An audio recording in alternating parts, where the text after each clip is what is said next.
आज का हमारा जो टॉपिक है वो है स्टाफ एंड लाइन एजेंसी, यानी कि स्टाफ और सूत्र अभिकरण। अब ये पब्लिक एडमिनिस्ट्रेशन में किस तरीके से करता है, तो ये बहुत ज़्यादा ज़रूरी है समझना कि जो पब्लिक एडमिनिस्ट्रेशन है उसमें स्टाफ और लाइन एजेंसी किस तरीके से काम करती है। तो किसी भी प्रशासनिक संगठन में अनेक प्रकार के कार्य किए जाते हैं, जिनमें दो प्रकार की क्रियाएं होती हैं, यानी कि वो दो टाइप के ऐसे रूल्स फॉलो होते हैं, दो टाइप की ऐसी एक्टिविटी वहाँ पे रखते हैं जो स्टाफ और लाइन दोनों ही एजेंसीज़ में बराबर बराबर अपना जो वर्क होते हैं, वो एक्टिविटी होते हैं वहाँ पे वो करें। तो इसमें पहली हो गई प्राथमिक और कार्यात्मक, और दूसरी हो गई संस्थागत और गृह प्रबंध संबंधी। यानी कि एक फर्स्ट में जो डिवाइड किया गया है, फर्स्ट जो उसका टॉपिक है वो है प्राइमरी एंड फंक्शनल, जो भी फंक्शंस होते हैं इसके प्राइमरी सेक्टर के जो फंक्शंस होते हैं, इंस्टीट्यूशनल्स और प्लानिटरी मैनेजमेंट, या इसको एक और नाम से भी जाना जाता है इंस्टीट्यूशनल कीपिंग।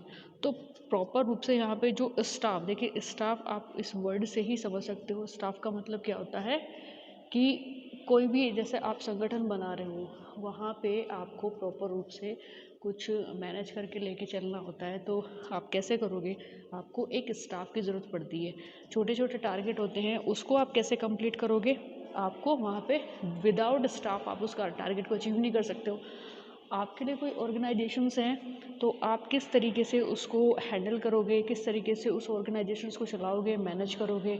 तो सबसे ज़्यादा जो ज़रूरी होता है स्टाफ, एक एजेंसी, एक लाइन एजेंसी जिसमें स्टेप बाय यहाँ पे वर्क किया जाता है, एक ब्यूरोक्रेसी सिस्टम को वहाँ पे फॉलो किया जाता है, मेंटेन किया जाता है। क्योंकि हेड ऑफ डिपार्टमेंट और हेड ऑफ जो चीफ होते हैं वो पूरे एडमिनिस्ट्रेटिव को मैनेज करते हैं, उनको चलाते हैं, एग्जीक्यूट करने का काम करते हैं। और उन सभी अधिकारियों के नीचे जो छोटे छोटे अधिकारी काम करते हैं, जो वॉइस सेक्रेटरी होते हैं, जो सेक्रेटरी होते हैं, या जो ऑफिसर्स होते हैं जैसे आईपीएस है, आईएएस टाइप से रिलेटेड, या कोई भी से छोटे छोटे अधिकारी उनमें काम करते हैं। तो सारी ही सारी ऑर्गेनाइजेशंस, एक प्रशासनिक जो काम होता है ये एक लाइन के अकॉर्डिंग होता है, एक स्टेप बाय स्टेप एक प्रोसीजर्स होता है कि आप मतलब वहाँ पे किस तरीके से उसको मैनेज कर सकते हो, किस तरीके से आप अपने ऑर्डर वहाँ पे रख सकते हो। तो इसीलिए स्टाफ और जो लाइन एजेंसीज़ हैं वो इस तरीके से काम करती हैं। तो फर्स्ट तो हो गया आपका प्राइमरी सेक्टर इनके फंक्शनल, एंड जो सेकंड है वो हो गया आपका इंस्टीट्यूशनल मैनेजमेंट। एक संगठन को आप कैसे मैनेज कर सकते हो, संस्था को आप कैसे चलाओगे, उसके साथ साथ ही जो हाउस कीपिंग है, जो इंस्टीट्यूशंस है उसको आप कैसे चलाओगे। तो ये तरीका होता है स्टाफ और लाइन एजेंसी को प्रेजेंट करने का। नेक्स्ट हम बात करते हैं concept of line and staff agency. देखिए क्या कंसेप्ट होते हैं लाइन और स्टाफ एजेंसी के, किस तरीके से वो काम करती है। तो सूत्र एवं स्टाफ अभिकरण जो एजेंसीज होते हैं, ठीक है, एजेंसी यानी कि ऑर्गेनाइजेशंस की तरह एक जो समूह में काम करता है, जो यूनिट में काम करता है, तो सैन्य प्रशासन से ली गई है। देखिए लाइन और स्टाफ एजेंसी एक डिसिप्लिन में जब काम करती है तो ये पूरा का पूरा प्रोसीजर्स कहाँ से अचीव किया गया है, सैन्य प्रशासन यानी कि जो मिलिट्री एडमिनिस्ट्रेशन है वहाँ से लिया गया है। मिलिट्री में, आर्मी में आप देख सकते हैं वो बहुत मतलब उनका जो डिसिप्लिन होता है बहुत अच्छी तरीके से वो लोग मेंटेन करके रखते हैं। और वहाँ पे एक तरीके से जो मिलिट्री एडमिनिस्ट्रेशन है वो उसको मैनेज करके चलता है। यानी कि आपको वहाँ पे क्या काम करना है, आपकी क्या ड्यूटी है, किस टाइम आपको ड्यूटी ओवर करनी है, किस टाइम आपको ड्यूटी स्टार्ट करनी है। तो ये सारी चीज़ें क्या होती हैं, आपकी डिसिप्लिन में होती है। और डिसिप्लिन कहाँ सबसे ज़्यादा मेंटेन किया जाता है, जो मिलिट्री एडमिनिस्ट्रेशन है वहाँ पे किया जाता है। तो इसी वजह से पब्लिक एडमिनिस्ट्रेशन में भी ये चीज़ अचीव की गई है कि जो लाइन और स्टाफ एजेंसी है उसको भी हम पब्लिक एडमिनिस्ट्रेशन में जगह देंगे। तो इसलिए ये सैन्य प्रशासन से ली गई है, क्योंकि सेना में सबसे बढ़िया तरीके से वहाँ पे जो प्रशासन है वो एक तरीके से एक्टिवेट होता है, एक तरीके से उसको कराया जाता है। तो जो यहाँ पे सैनिक प्रशासन में दो प्रकार की इकाई कार्य करती हैं, वहाँ पे जो यूनिट होती है वो टू टाइप्स की होती है। देखिए पहली लाइन में तो इकाई होती है, एक यूनिट होती है जो फर्स्ट लाइन है, इट कंसिस्ट ऑफ यूनिट, एक यूनिट की तरह होती है जिसमें वे लोग आते हैं जो युद्ध के मैदान में सेना के मोर्चों को या उन पर मोर्चों पर आदेश देते हैं। देखिए तो यहाँ पे कुछ 2 टाइप्स के सबसे पहले पहला टाइप यहाँ पे डिस्कस करेंगे कि एक तो यूनिट वो बना दी जाती है इसमें जो युद्ध के समय यानी कि अगर वॉर के सिचुएशंस है या कोई भी ऐसी क्रिटिकल सिचुएशंस है, इमरजेंसी है, तो वहाँ उन लोगों का एक ग्रुप बना दिया जाता है, उन व्यक्तियों का एक समूह बना दिया जाता है जो युद्ध के मतलब युद्ध के टाइम पर वो लोग क्या करते हैं वहाँ पे जो ज़रूरी तो वहाँ पे प्रोवाइड कराते हैं। एक मोर्चा उनके हाथ में रहता है, जो ज़रूरी चीज़ें हैं वो वहाँ पे उनको देना, ये सारा का सारा करता है वहाँ पे। जो छोटे छोटे यूनिट बनाई जाती हैं, जो एजेंसीज वहाँ पे क्रिएट की जाती हैं, जो इमरजेंसी या कोई भी ऐसी सिचुएशंस है तो वहाँ पे वो अपने आप को स्टैंड करके रखती है।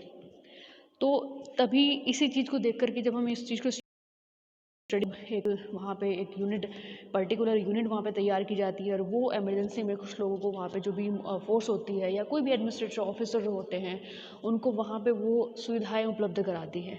तो ये सब चीज़ स्टडी करने के बाद हमें ये पता लग जाता है, ये नॉलेज हो जाती है कि ये पूरा जो प्रोसीजर है वो मिलिट्री एडमिनिस्ट्रेशन से ही लिया गया है। वहीं पे इस तरह की यूनिट क्रिएट की जाती है और वहीं पे इमरजेंसी के लिए एक यूनिट तैयार की जाती है ताकि वॉर में देखिए वॉर होती है, युद्ध होता है, तो उसमें जो सैनिक युद्ध में वहाँ पे मतलब वेपन्स के थ्रू वहाँ पे खड़े हैं मैदान में, वो लोग युद्ध कर रहे हैं, तो वहाँ पे उनको खाने पीने की, उनको पानी की जो सुविधाएं वहाँ पे पहुँचाई जाती हैं, वो किसके थ्रू पहुँचाई जाती है? एक यूनिट वहाँ पे तैयार की जाती है कि कुछ सैनिकों की यूनिट है, उनका यही काम है कि जितने भी सैनिक हैं उन्हें जो उनकी नीड है खाने पीने की या जो भी समथिंग लाइक दैट उनको वहाँ पे प्रोवाइड कराई जाए।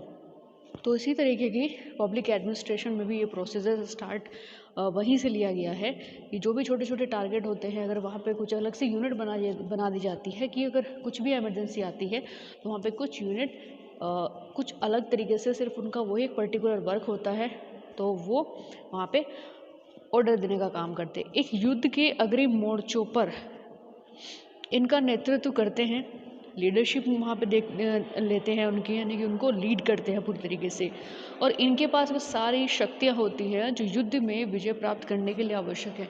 यानी कि पब्लिक एडमिनिस्ट्रेशन में जो लाइन और स्टाफ एजेंसी होती है उसमें एक यूनिट होती है, वहाँ पे समूह होता है, यूनिट होती है अधिकारियों की, तो उनके पास वही अथॉरिटी वही पावर्स होती है जो वेपन्स जो युद्ध के टाइम में वहाँ पे फोर्स को दिया जाता है, वो सारी की सारी अथॉरिटी वहाँ पे उनको मिलती है।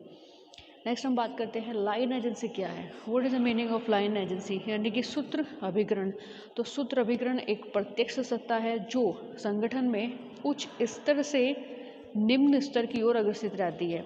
यानी कि जो यहाँ पे अगर सूत्र एजेंसी की बात करें या लाइन एजेंसी की बात करें तो ये एक डायरेक्ट अथॉरिटी मानी जाती है जो कि मूव करती है हाई लेवल से लो लेवल की ओर।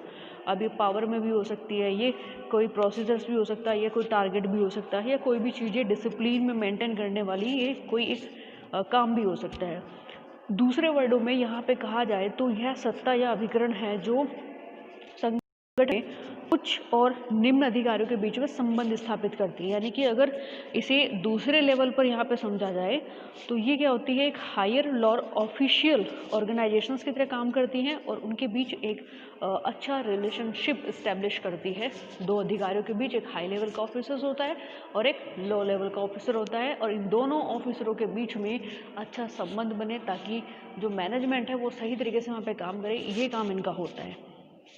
वास्तव में सूत्र अभिकरण एक ऐसी व्यवस्था है जो उच्च सत्ता से आदेश की कड़ी के रूप में जुड़ी रहती है।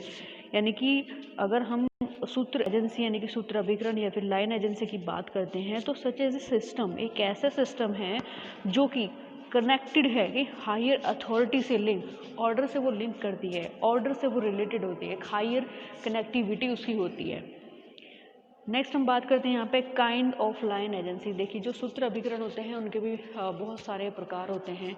तो यहाँ पे आधुनिक सरकारों में यानी कि यहाँ के अगर हम बात करते हैं मॉडर्न गवर्नमेंट है, आज की गवर्नमेंट में, तो जो लाइन एजेंसी है वो 3 टाइप में डिवाइड है यहाँ पे। एक डिपार्टमेंट, दूसरा है इंडिपेंडेंट रेगुलेटरी, तीसरा है कमीशन, और दूसरा है ये पूरा का पूरा नाम इंडिपेंडेंट रेगुलेटरी कमीशन जो रेगुलेट करती है कोई भी रूल रेगुलेशंस। और तीसरा यहाँ पे पब्लिक कॉरपोरेशन, तो यानी कि विभाग, स्वतंत्र नियामक आयोग और लोक निगम। तो ये क्या क्या है, ये सारे के सारे जो लाइन एजेंसी है।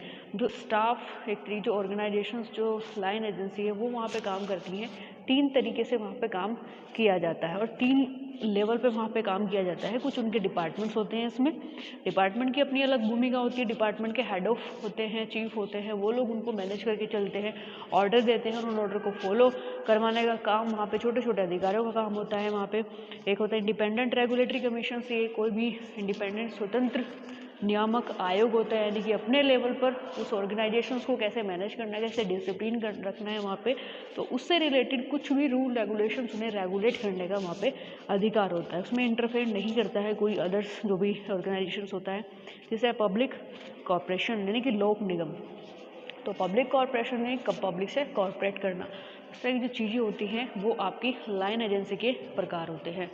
तो इसी कंसेप्ट के और बहुत सारे कंसेप्ट है इस टॉपिक के, वो हम नेक्स्ट वीडियो में डिस्कस करेंगे।